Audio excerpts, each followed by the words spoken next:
Okay, the next day, as you can see, this is what I purchased: a Deutz-Allis with a Johnny bucket on it.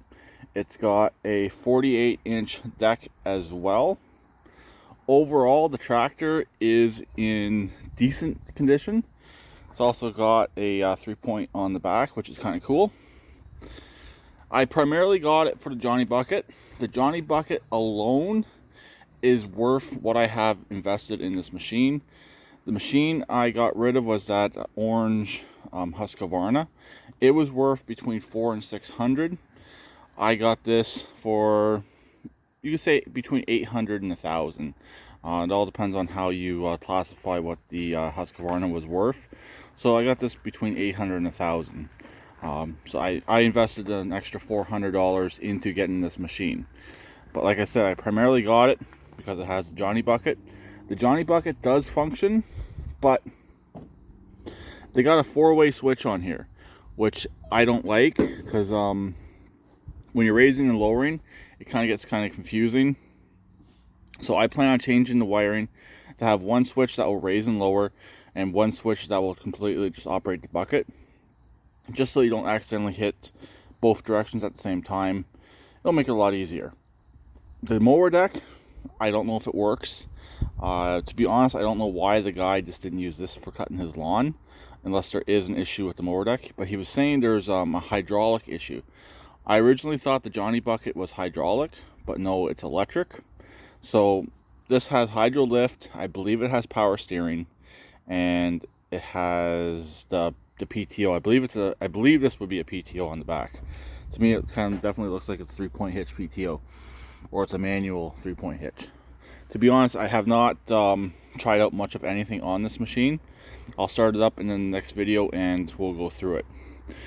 But the plan with the Deutz is to pull the Johnny bucket off and put it onto a different machine. I do have a machine that it should fit onto, which I'll show in a couple of minutes.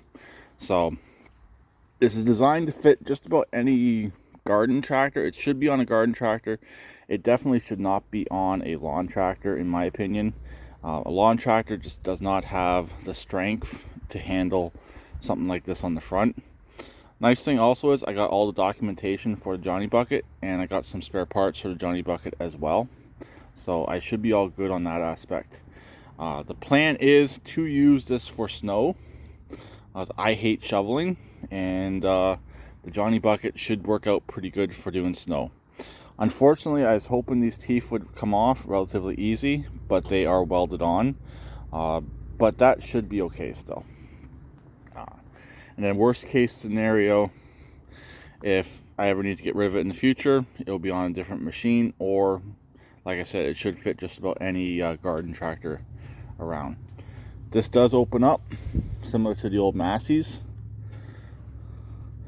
I'm not 100% sure what this machine is based off of, so if anyone can let me know in the comment section below what this machine is based off of, that would be appreciated. To me, it kind of looks a bit like a white, but I'm not sure. It kind of has some white characteristics to it, but to be honest, I'm not 100% sure on that. As you can see, you can get access to all the hydraulics in here. I also noticed this last night. It has a secondary pulley that you can put on right here, probably to run a rear tiller. So I'm guessing that is some sort of a rear 3-point hitch. So you can actually run rear accessories, take the deck off, put stuff towards the rear, which is kind of cool as well. It's a very equipped machine. I don't know what's still available for it. That's the main reason why the Johnny bucket's not staying on it. Too many unknowns within the machine of this age, so I'm just kind of worried. That's why I don't really want to keep it. So the machine the Johnny bucket's going on is my Cub Cadet.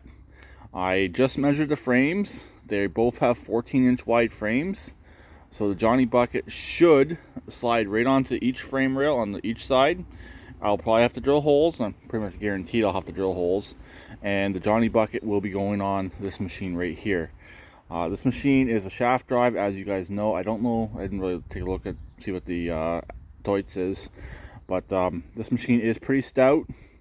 It does pretty good. It does need some work. I'm actually going to be doing that work today. It will not run correctly. It's got some carburetor issues.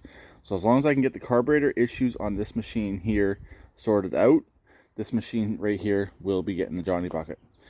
Also, when it comes down to parts availability, everything is pretty much available for this machine still.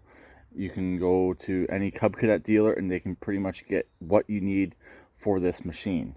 So for reliability, this is a much better platform to have the Johnny Bucket on. And again, like I said, in the future, if I ever have to retire this machine, I can get something different and put it onto that. Also, this machine is a foot drive hydro, which I like, because you can actually control it much easier with your foot than you can on the Deutz, which has a hand throttle or a hand hydro. So it just makes it a lot nicer having the control with your foot instead of your hand. And if you hit something, you might not stop as quickly as you would with your foot as you would with your hand. So that's where we are. That's what the overall plan will be, probably in the next few weeks, to get the bucket off of the Deutz and get it put onto here.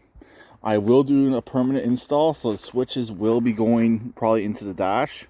Probably utilize that hole there and drill another hole on this side. This machine, I know it does not have power steering. It doesn't have any hydraulic options, which I'm happy with. I just would like it on this machine here. This machine has good steering. So overall, this machine, there's nothing wrong with it. It was always an ugly duckling, and it's going to get a bucket on it.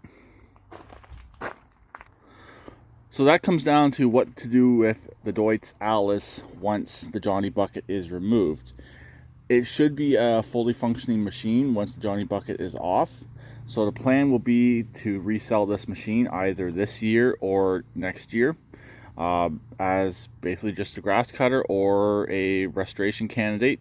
I did find one online for sale that has been fully restored, about $1,500.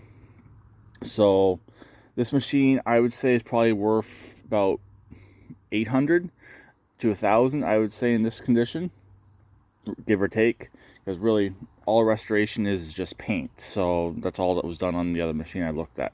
It was just all taken apart and it was painted up pretty nice. This one here, the paint's actually not that bad.